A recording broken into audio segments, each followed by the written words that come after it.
The ongoing SIM registration policy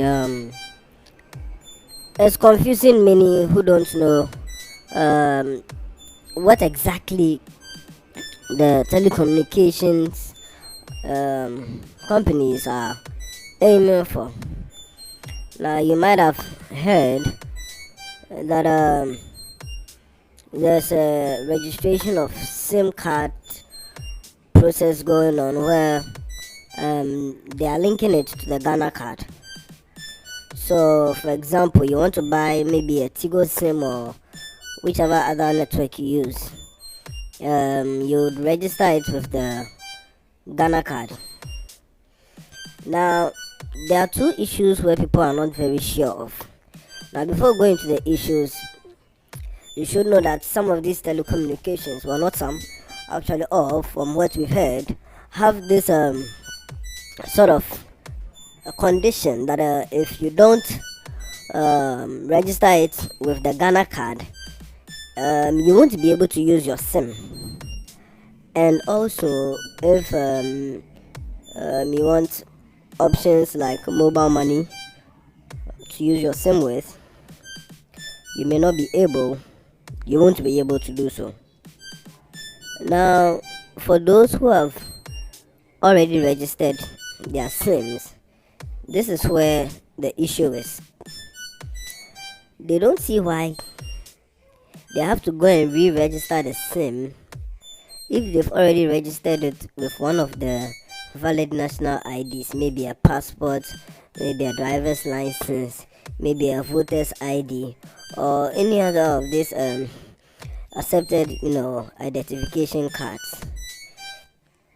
So, if, for example, in this year 2021, someone purchased a Tigo SIM, and the person has registered it with his voter's ID, and the person has also activated mobile money on that SIM. The person who is using this SIM may not be able to use it if he does not go and re-register with the Ghana card, and that's where the issue is. So people want to know, is that really the case, or is that an error in the explanation? Because we are all sure that definitely the Ghana card is not the only card that exists, and there are many people who don't even have this Ghana card, because people have other cards which they use for other things.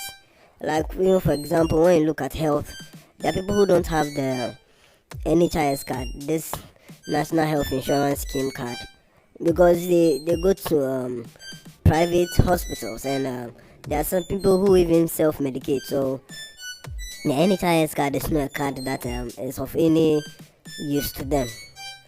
Now, that being said, it would be unfair to tell somebody who has already registered with any of these valid cards that he will not be able to use mobile money, or he will not be able to make calls on his phone if he does not come back to re-register with the Ghana card. This would mean that you are forcing the person to make a Ghana card, and you are limiting the person's functions, though the person already has a valid Ghana identification card. That Ghana card, which looks like an all-in-one card, is not the only solution to all these things. So this is what people want to know. So the first issue is, for those who have already registered with a valid one, are they saying that they will also have to come back? That's the first issue. And then the second issue is, for those who have not yet registered, maybe they are now going to buy a new SIM, or they already have a SIM and they want to buy a new one. Are they going to say they're not going to let those people register their SIM cards with any other identification card apart from the Ghana card? Because it cannot be that the Ghana card is the only card that will be used for registration of SIM cards. It would be a very serious blunder. If you are doing that, then you are saying that your voter's card, the driver's license, and all of those things do not hold anymore. Then, if that is the case, then people can start driving cars with a Ghana card. They don't need to go for a driver's license anymore. As long as the person knows how to drive, if the police stops him, he can show them the Ghana card. You get it? So that's the issue that some people who don't have the real clarification about this SIM registration process with this Ghana card is about. So there will have to be some form of proper education done on it to address these two issues. Number one, for those who are about to register and maybe don't have the Ghana card but have other valid Ghanaian ID cards, like for example the voter's ID, the driver's license, passport, whatever, all those other cards that are valid. The first issue is, are they going to say they will not let those people register the same with any of those cards? And then the second issue is, are they telling those who have already registered and moved to a different place to go back to go and register a SIM card that has already been registered and activated on mobile money with a Ghana card, whilst he has already registered it with a valid card? So this is the clarity that people want to find out. But the telecommunication networks cannot just be playing with people's movements and time like that, and neither can they clamp down on the processes of using mobile money and using the SIM card for phone calls and messages. So I'm sure there was going to be a clarity that will be done on that, because it cannot be that the Ghana card will be the only card that will be accepted for SIM registration. Now, we had some analysts in the boardroom a few minutes ago who were assessing the situation in case there was no clarity from the telecommunications network as to whether this is so, whether it is true that they wouldn't accept any other cards. Then these analysts drew many conclusions, so we'd like to share it with you.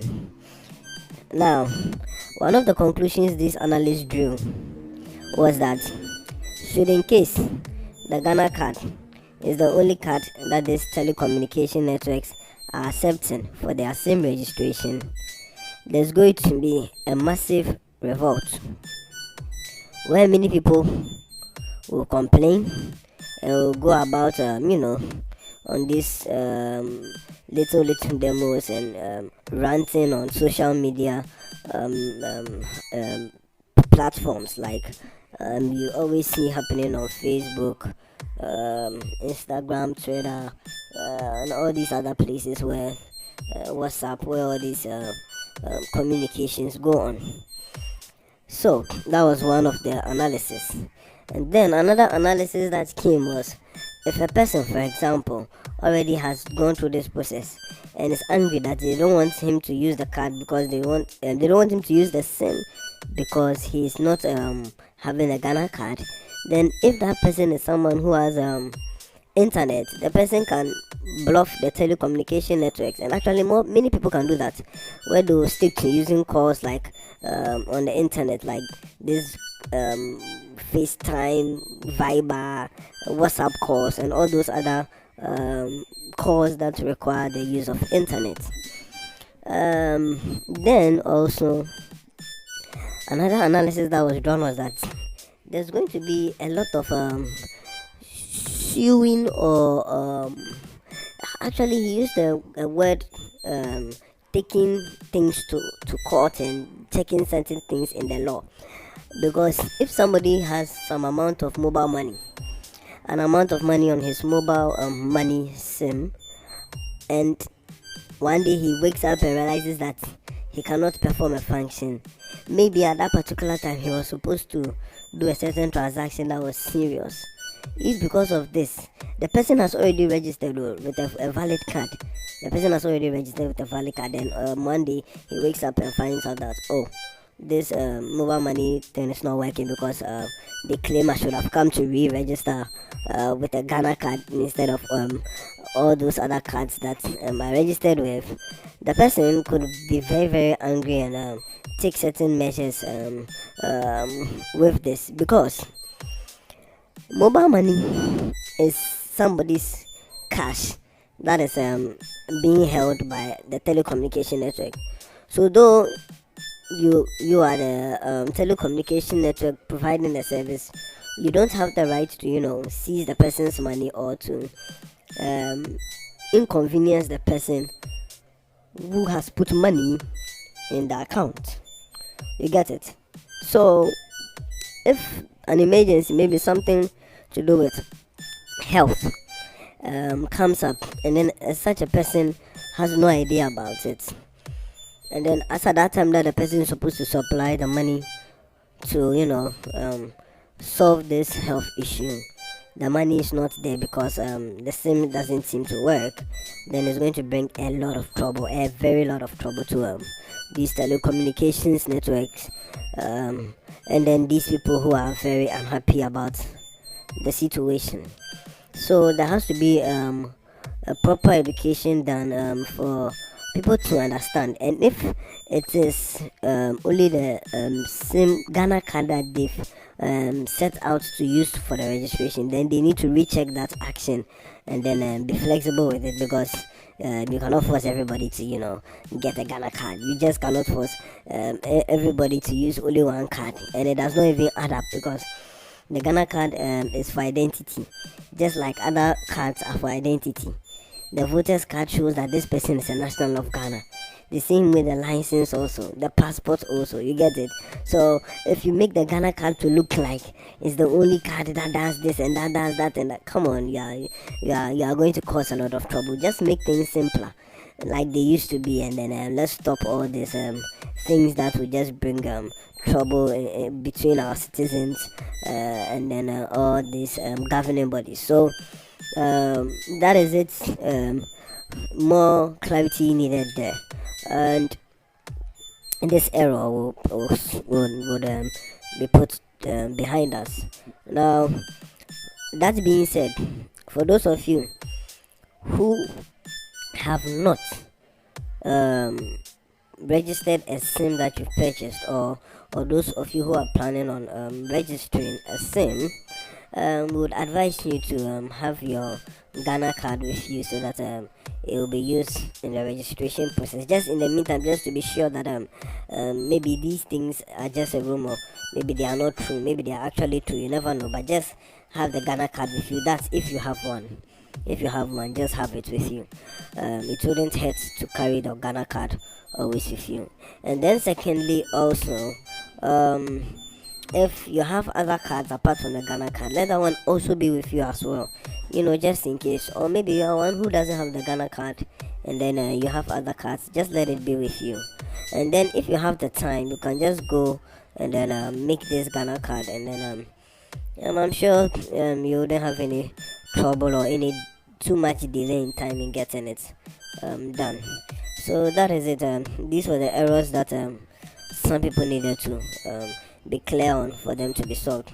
You can't make the Ghana card the only card used for registering a SIM. That one is definitely, it can't be done. It's not, it wouldn't make sense, and it wouldn't be fair to the individuals. Imagine if all the individuals decide to stop using the SIM cards, or to stop using these services that these telecommunications networks provide. What are they going to do now? Get it? So be careful that Glow doesn't come back and then take all the all the customers from the rest of the telecommunications network. So that is it. It's just that's just by the way. Now, for those of you, like we said earlier on, who are yet to get your Ghana card, do research to find out the nearest place around you where you can get your Ghana card made for you. You should go along with some valid identity cards as well. Maybe you could take your voters or your passport or something. Just go with things that wouldn't make you seem like you went there just for not knowing what exactly you have to come with, and then have the process done, and then be sure that you have all areas covered with all these mini cards that are being pushed into the system in Ghana. Okay, thank you for listening. You can share your views in the comment section below about what you think Is it right for the Ghana card to be the only card used to register a SIM? And is it also right for a mobile money account to be deactivated because a person has registered with a SIM, with a card that is not a Ghana card, for example, maybe a voter's card or something? Let us know what you think about it in the section below. Thank you again for listening and have a nice day.